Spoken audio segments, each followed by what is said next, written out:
If I could go back and talk to the younger Manny Scott about getting a PhD, these are the things that I would share with him. Are you thinking about trying to get a PhD? It's been on your bucket list, it's one of your dreams, but you're a first-generation college student, or you grew up poor, or you grew up at the bottom, in the barrio, in the hood, in the projects, in a trailer park, and you just don't know what it takes to get a PhD. Well, let me save you some time and let me share with you some of my mistakes so that you don't take as long as I took to get a PhD. Hello, my name is Dr. Manuel Scott, and I just finished my PhD, and it took me 12 years to finish this degree. Now, there's a reason for that, and I'll share that probably in another video, but it took me 12 years. And part of the reason was because I didn't know exactly what I was doing.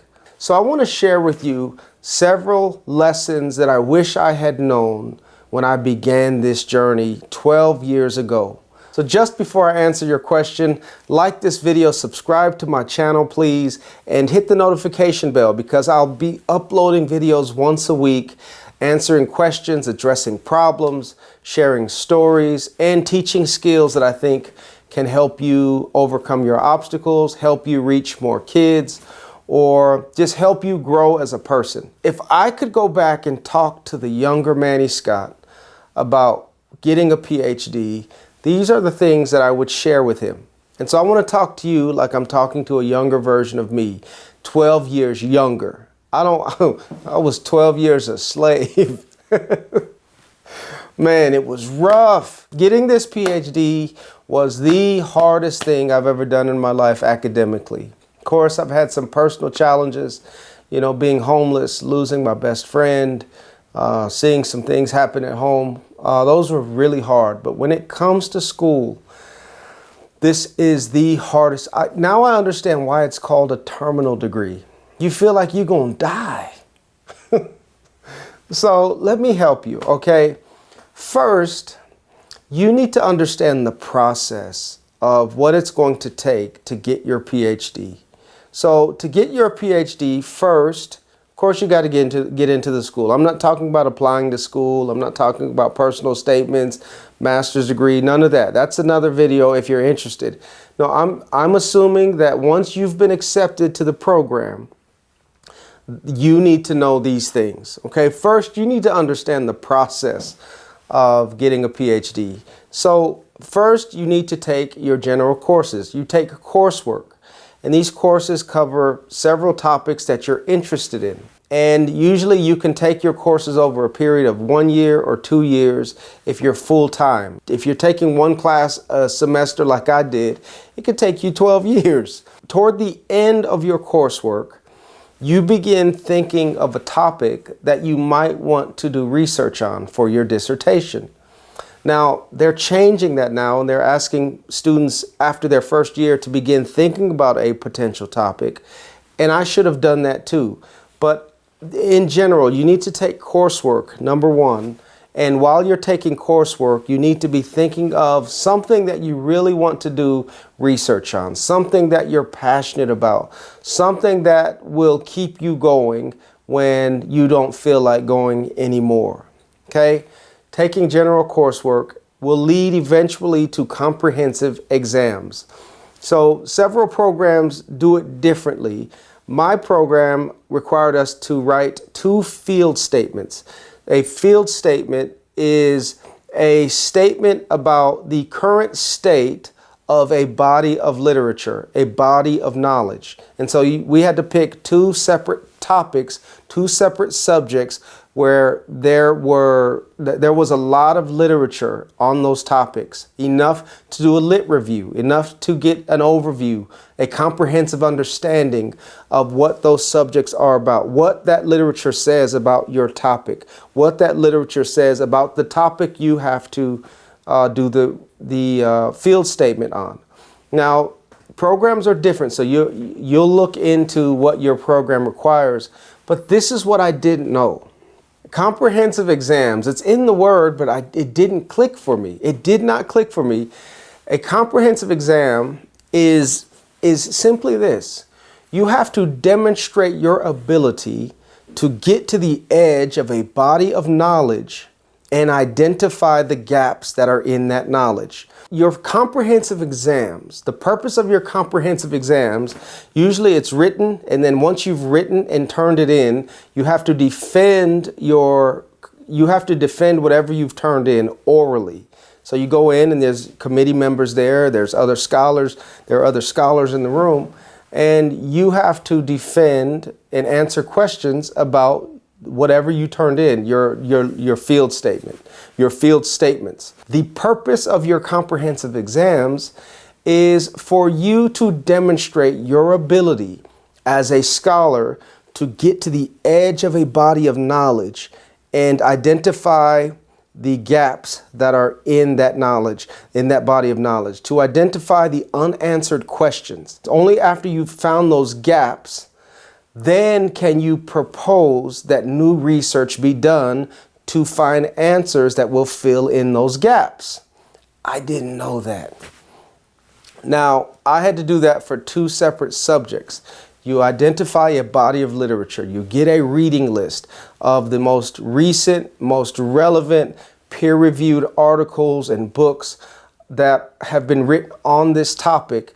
And then you just carefully and systematically review those things. And I'll talk about how to analyze and evaluate literature in another video if you're interested. But for now, I just need you to understand that a comprehensive exam is your ability to demonstrate that you can get to the edge of a body of knowledge and identify the gaps, the unanswered questions in that body of knowledge, and then be able to defend it and discuss it orally with your committee members and other scholars in that community.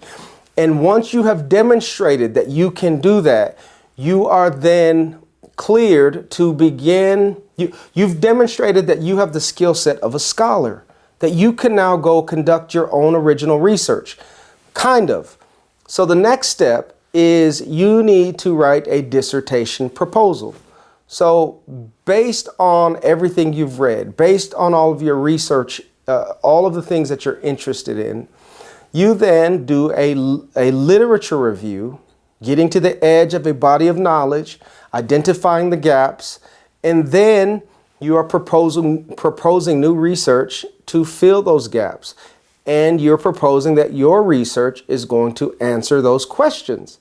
And so that's where you put together your dissertation proposal. And it has several parts to it that I won't get into here. And then you turn that in, and then you have to go defend it orally with your committee members and the scholars in your community. You answer any questions that they might have. It could usually last an hour or more. If you pass your comprehensive exams and you pass your dissertation proposal hearing or defense, then you are cleared to go conduct your original research. You are then cleared to go be a scholar, go do your research, do your interviews, gather all of your data. And once you've gathered it, once you've done the research, you gather it and you compile it and you put it in software where you can analyze it. And then you put it in your software and you slowly go through all, if they're interviews, you have to get them transcribed by a professional. You can do it yourself, but that would take really, really long. And there's some software you can use that can help you, but you still need a professional to go through it and clean it up for you. But then you take those interviews. If you're doing a qualitative dissertation like I did, then you have to go through each interview line by line, trying to find answers to your research questions. And then once you've gone through all of the interviews, you begin to notice patterns, and those patterns reveal themes. And then you begin to write your dissertation. Chapter 1 is your introduction. Chapter 2 is your literature review. It demonstrates your comprehensive knowledge of the subject and the gaps of that subject, of that body of knowledge, and your proposal for the new research about that topic. Chapter 3 is your methodology. What methods do you plan to use, your research methods, to answer your research questions? Chapter 4, you share your findings. Chapter 5, you share your conclusions, the implications of your findings on current knowledge, current literature. and recommendations for further research, and you share your final thoughts. I didn't know that. So then you turn that dissertation in, usually one chapter at a time, where you can get feedback from your advisors, from your committee members. And then after they have approved your drafts, they give you permission to submit it, and then you have to go in and defend it. You usually need to give them a month or two before you can schedule your hearing so they can have time to read your dissertation. But then you go in and you make an opening statement, and then you defend your dissertation. That's the process that I did not know about when I began this journey. And I'll be honest with you, had I known what I would have had to go through, I don't know if I would have made it, because I struggled. I always thought that I was almost done. I always thought, I'm almost there, I'm almost there, I'm almost there. And as soon as I made it over one hurdle, I found out something else that I didn't know. And it took me 12 years to find out what the next step was, what was required of me, right? The next thing. It took a while for me to find out what the next thing was. And so there were times it was so discouraging, but that's the process, okay? If this helped you in any way, please like this video, subscribe to this channel, hit the notification bell so you can be notified when I upload new videos once a week. And I plan to answer your questions, address your problems, teach specific skills that you can use to reach, teach, and empower students in your life, or to help you just grow as a person. I want to share everything I know with you, with the hopes that you don't have to go the long way to figure things out like I have. All right? Again, my name is Dr. Manuel Scott, and I thank you for joining me today. I'll see you next week.